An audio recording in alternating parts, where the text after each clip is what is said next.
Devido à repercussão do vídeo sobre a ceia do Senhor, a gente decidiu ir mais fundo.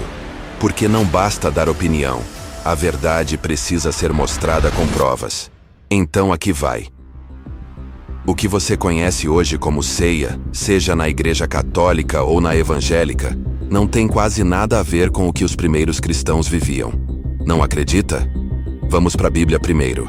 Lá em Atos capítulo 2, diz que os irmãos perseveravam no partir do pão, e que eles partiam o pão de casa em casa, com alegria e singeleza de coração.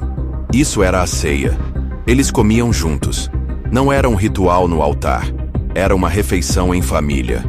Em 1 Coríntios 11, Paulo escreve uma das exortações mais fortes da Bíblia. Ele diz: quando vocês se reúnem, não é a ceia do Senhor que vocês comem. E por quê? Porque cada um comia por conta própria. Uns se empanturravam, outros passavam fome. Paulo não estava descrevendo uma cerimônia simbólica. Ele estava falando de uma refeição real, de gente que trazia comida, vinho e partilhava com a comunidade. E olha o que ele diz em 1 Coríntios 11, 29. Quem come e bebe sem discernir o corpo, come e bebe juízo para si. A maioria pensa que Paulo está dizendo que a pessoa tem que estar santa, pura, sem pecado, para tomar a ceia. Mas Paulo não está falando de santidade individual.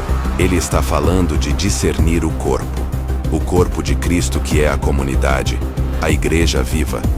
O erro não era tomar a ceia em pecado.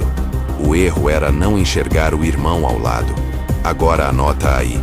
Em Judas, verso 12, ele fala das festas do amor, no grego chamadas de ágapes. Essas festas eram a ceia do Senhor.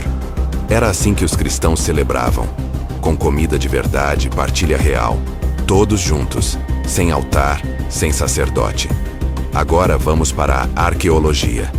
Existe uma pintura antiga dos séculos II, nas catacumbas de Priscila, em Roma. É conhecida como Fractio Panis, ou o partir do pão. Sabe o que ela mostra? 7 pessoas sentadas em volta de uma mesa, com pão, vinho e peixe. Estão partilhando juntos.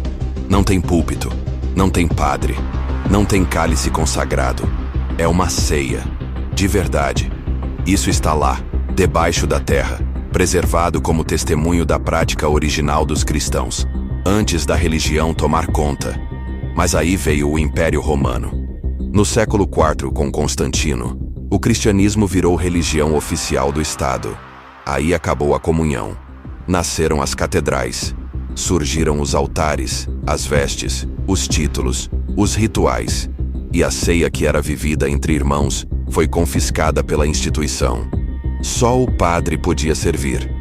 Só quem estava em comunhão com a igreja oficial podia participar. Começaram a dizer que o pão virava o corpo literal de Cristo.